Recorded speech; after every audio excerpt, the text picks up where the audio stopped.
Thank you, David, very much. Again, as he mentioned, he published my book. He was nice enough to do that. This is what it looks like. It's called Gently Broken. I have copies. He has copies. You should buy one from one of us because we're both broke.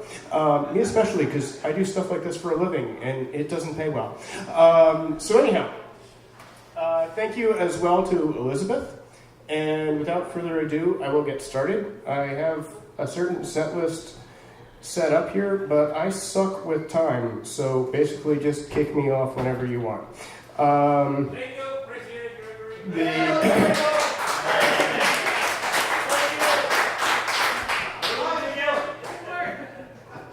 Don't listen to that man. You must excuse me, I'm a wee bit under the weather right now, and I'm not too good with speaking, so I'll do the best I can. The first piece I'm going to start out with is simply called Jazz. It's out of Gently Broken, and so it's been one of my favorites. I love jazz music. I learned how to play on jazz and classical, so here we go. It's made of early morning bourbon and late night coffee. Hangovers, ex-lovers, mistakes made, lessons learned, backcountry roads, faith and fragility, decisions and doubt, gin. Time kept on pocket watches, hand-wound addiction and Hope City streets. It rolls like jelly. Mr. Roll Morton playing for call girls in Louisiana, clean like Coltrane's daughter, free as Ornette Coleman, spanning, evolving from Biloxi bayous to the cracked pavement under my feet in Chicago. It's chased me down Bleecker in Greenwich, clear across Chelsea, floated up from the bottom of the ocean near Miami, cut through the trees and woods of Wisconsin and New Jersey as the moon became eclipsed and I had half a tank of gas. Rocks glass, pocket square, black shirt, white suit, cufflinks so the trumpet is not the only thing shining with the cap to the side, knotted pearls round a flapper's neck, gracing ivory and bone, brushes on the snare. It only takes 5 to get to a night in Tunisia, not a straight line but can be balanced and walked upon to Dixieland on thick wound strings and an unfretted neck which since the age of 11 I cradled and plucked, sawed away upon and held its curves deep against my body as though a woman I cared for, felt the vibration against my chest as though a lover breathing. I've known jazz in 3 countries. A global, growing epidemic, deep bass bourbon rolling high as the choir in a gospel church on Sunday morning in a southern black neighborhood with campgrounds and Cadillacs, trailer parks, and town hall-sized homes. It is thought out, made up, cradled around, sound and bone, weeping, whispering late at night, chain smoking and second chances, gunshots and girls. It's made of mud. Passion, purity of white powders of fusion, freelancing improv of love and lust for sound, feeling of poetry, being, piss, pot, pour. It's a conversation I've been carrying on, a phone call being made for nearly 20 years now, in a tongue of rhythm and rhyme, bop and bongos and brandy, progressive and prime, fusion and freedom and fishing trips and function, beats and blues, flutes and forays into the subconscious, sex and cigarettes. I fall short at times. I fail in some ventures. No matter how many evenings I devote to the study of, the appreciation of this language, it's something I will never be fully fluent in.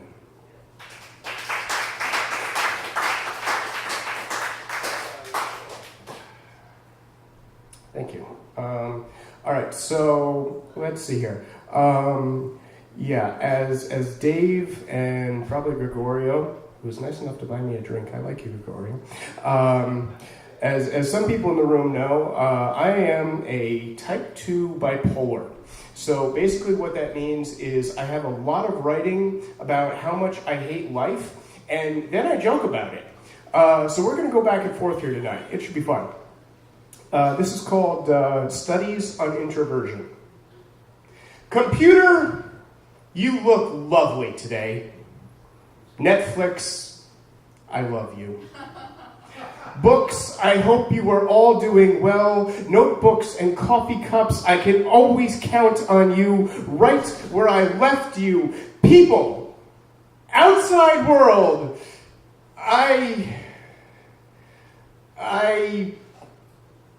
you're still there, aren't you? I know that you don't understand this, and it's not that late. But we have been in the same room for nearly 2 hours. It's not that I have anything important to do, but I have to go back to my place. By myself. In low lighting. Without you. Because I said so. It's not that I dislike you. It's just that you are still here. With me. In the same room. And you expect interaction. Which is great over telephone lines or for very small amounts of time. And parties. I love parties. I'm highly sociable in an uncomfortable, awkward kind of way. Like conversation as long as they don't last too long, because really, people are great. As long as not too many of them are present in very small doses when viewed from afar or seen from a window, a very thick, closed window. God, I love alcohol. I'm not shy. Just reserved. Really a very gregarious hermit, but I like candlelit dinners in uncrowded restaurants and long walks on the beach after all the people have left, and talking about feelings to ourselves because I am an introvert. Hear me roar. All right, you might not hear it because it will probably be late at night when everyone is sleeping and maybe in a closet in case anyone is up at that hour, and not that loud so as not to draw attention. But damn it, it will be strong and magnificent. Just trust me on that one. I'll tell you all about it next we speak for a very short duration of time.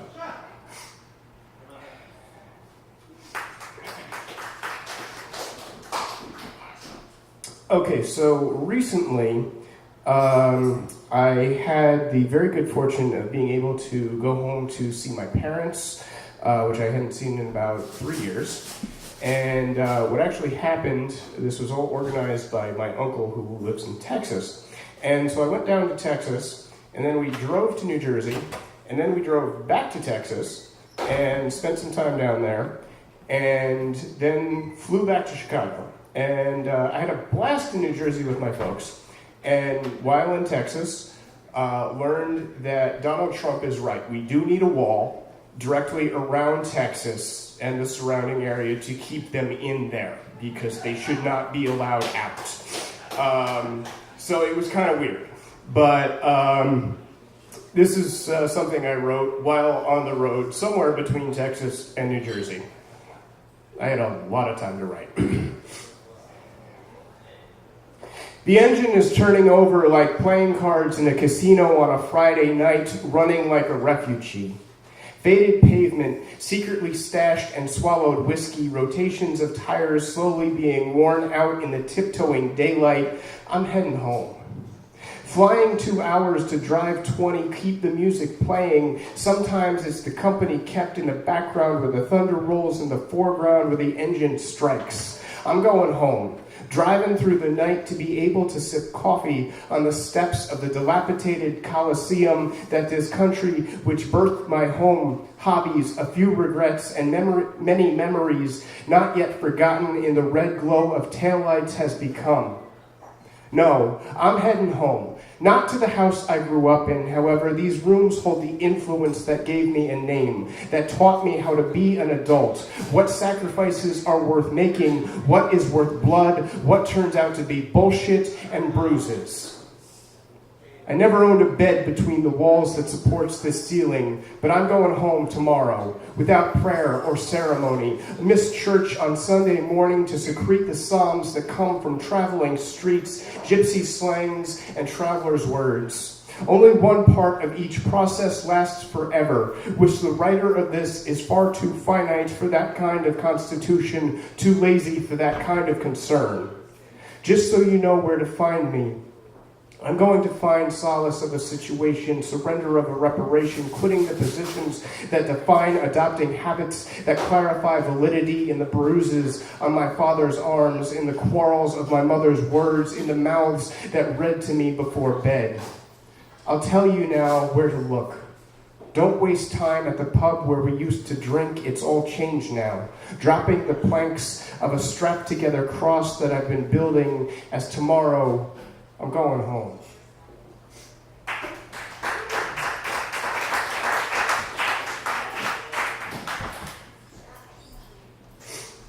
Okay. This, I think, is actually the most recent thing I've written. Took quite a few drafts to get it right, but I'm kind of happy with it now. Another cheery one. It's called Table for One. The reservation has already been canceled more than once. A table for one, a small room, no windows, the only luxury, fresh-cut lavender in a small vase, perhaps an ashtray, a good selection of books, a 12-year malt. It will be seen differently from the perspectives of family whose, in a just world, funerals I will have already attended. Of the bartenders whose children I helped put through college, friends willing to forgive, therapists whose inventory of remedies never worked. It won't be complicated. Simple wood is fine, curious though as to who will bear its pall. Not the rosary round the wrist so it won't come loose. A simple black necktie, tie the knot in a full Windsor like Father taught me before the appearance of the first beard. Make sure it's the good black suit. A shirt made by Turnbull and Asser, buried with the words of books read by Mother on the porch. Satisfied, hating, wanting, abused, loved, young, confused, outsiders are welcomed, though not encouraged, to hasten the advent. Even questions of a shy nature eventually become resolved. Easier at times finding a lover than a friend or someone to call family, sometimes none of whom can be trusted again, only curious as to how many will be within reach and who will be present at this latest exploit, and as to who will be the first to throw a handful of dirt. Table for one, please. Thank you.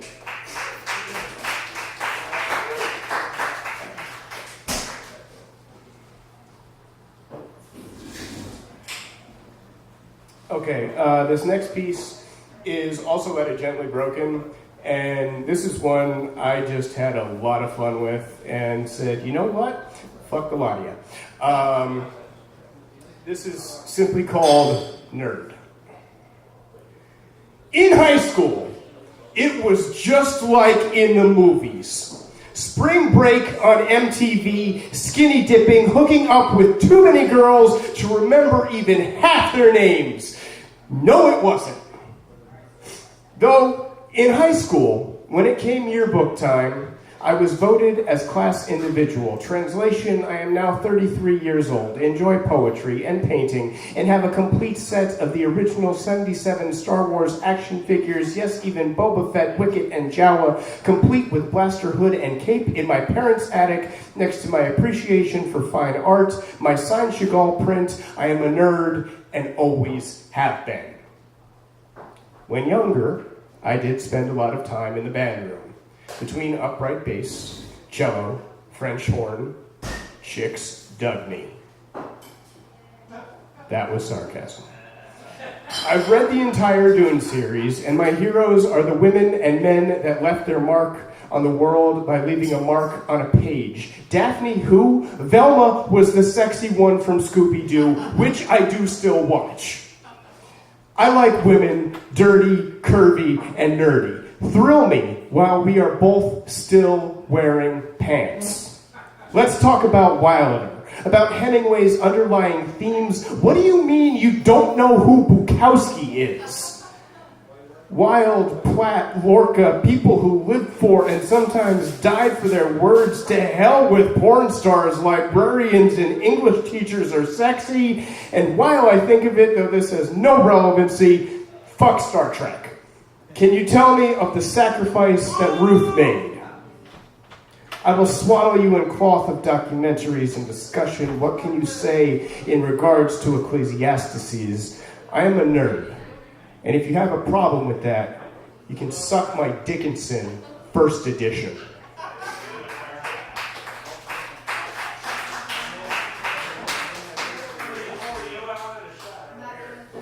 All right. I don't know that I've ever read this piece before in public, so we'll see what happens. No, I have. I take that back. But it's been a while. Move slowly now. Coming like a change of seasons on untended lawns, a mutual ecstatic misunderstanding of skins, orgasms, and disabilities, able to cripple like patriotism or church. Choice hanging on the ribbons of early morning in July, with nooses not removed like art or things of beauty on unpainted walls in hallways with broken windows like cracked lintels in houses built in October, where pigeons gather to roost where it has been empty for years but can still hear the echoes of children's laughter, with the depression of reality, the reality of depression sonically induced like microchips or new technology. It's raining. It's April. It's windy and I've been drinking brandy, almost there, gone, enough, successful, in love, alive, sober, awake, asleep, you never called. My eyes are open and I lay still. So I am either dead or awake, but either way not well rested. All that's certain is the wine bottle is empty, the cigarettes are all gone, the I-beam wilting, the filter burns, you're beautiful. My hair is still growing, I see the movement. Show me the progress, I've set the shovel aside. Don't tell me the sentiments you should have said in words. Don't say what you should have, say what you wanted to. Tell me you hate me if it is true. Grass is cut, leaves change color, soil tilled, air will always be inhabited by these words, mouths polluted by these thoughts, the dirt of our tongues able to be fertilized, though now barren, left unseeded for at least one more season. This is a romantic's best attempt to write a love poem.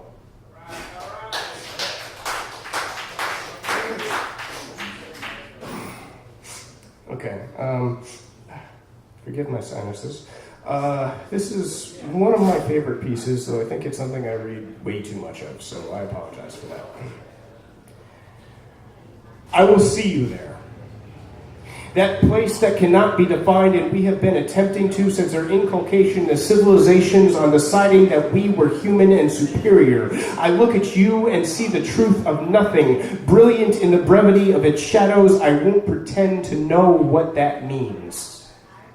That place that is undefined, fading, rid of the passions and prisons, jealousies, illusions that we create once we are rid of the fantasies that we are convinced are real, fading. We no longer worried if our parents will be proud, if she still loved me, where hands no longer shake and even voices don't crack, where I am still broke but it no longer matters, where I can sleep, where fears become further extremities of irrelevancy, the reality we have made.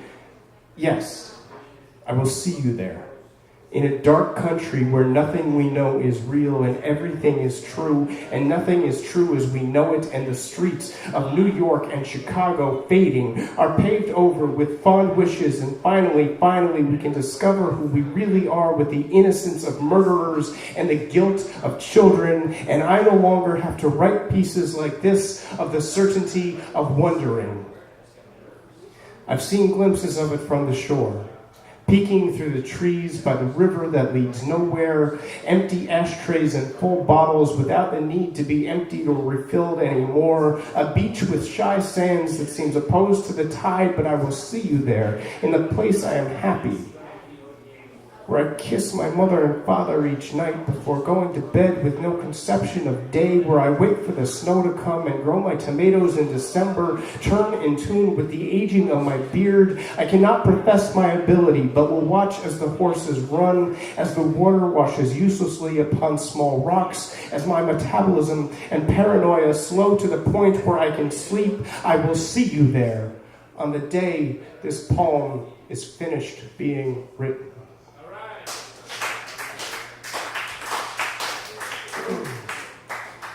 Okay, how are we doing on time? Good, man. Okay, I got one more lined up. Do you want more than that? Do you want? One more. Okay, cool. Okay. I tried to time it like that, but I'm not good at math, so whatever.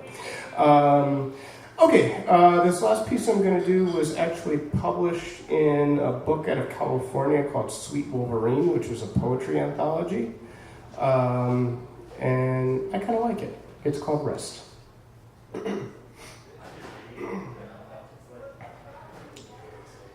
Quiet now. Listen. Right now, it comes again like death or taxes, another pack of cigarettes or Jesus or lovers, promises of sanctions, sex, sleep, silence, laying down and rising again. Quiet now, before the streets awaken, while the robins sleep, when the drunks amble down the sidewalks, the trees start to consider when to drop their leaves, the church lays dormant. Hobos curl up on benches in the park. In the background, the red line and dreams run through it all as prayers float through the sky, trying to find their way home like children's letters to Santa. Justification, a place to rest as the poet shifts nervously, the artist cleans his brush, the average man, long since having washed his hands, jazz club's doors open to spill out into darkness somewhere. Shh. Quiet now. Under a seemingly Mediterranean sky, hovering over American dirt, lay the remains of a day, now as gone, as forgotten, as youth and first loves, beautiful little confusions, mistakes. Shh. The sound the hot breeze or cold wind makes as it travels down Clark and Bleecker Street, blows dust and forgetfulness over another flicked cigarette butt, over baby teeth, since healed broken bones, and first dances, the kiss, that one damn kiss that will never be forgotten, the questioning of virginity, vicissitude, vernal realizations, violence on pavement, another siren driving by that created the necessity for writing this to begin with. Quiet. Quiet now. It is that moment in the morning where even the dark stars hide in the city's light. The moon eclipses itself behind a cloud so as not to disturb the otherwise silent air. The atmosphere has stopped accepting stars that fall as the 3 killed last weekend sleep. The other 37 shot heal. There is no room for words. There is no time for the idea of things like poetry, the necessity of it, and 2 bottles of wine being real, the reckoning of any of this as being assailant, as much as the long-since digested spices that still habituate the walls from last night's dinner. And finally, I close my eyes. Quiet now. Sleep. Shh. Thank you.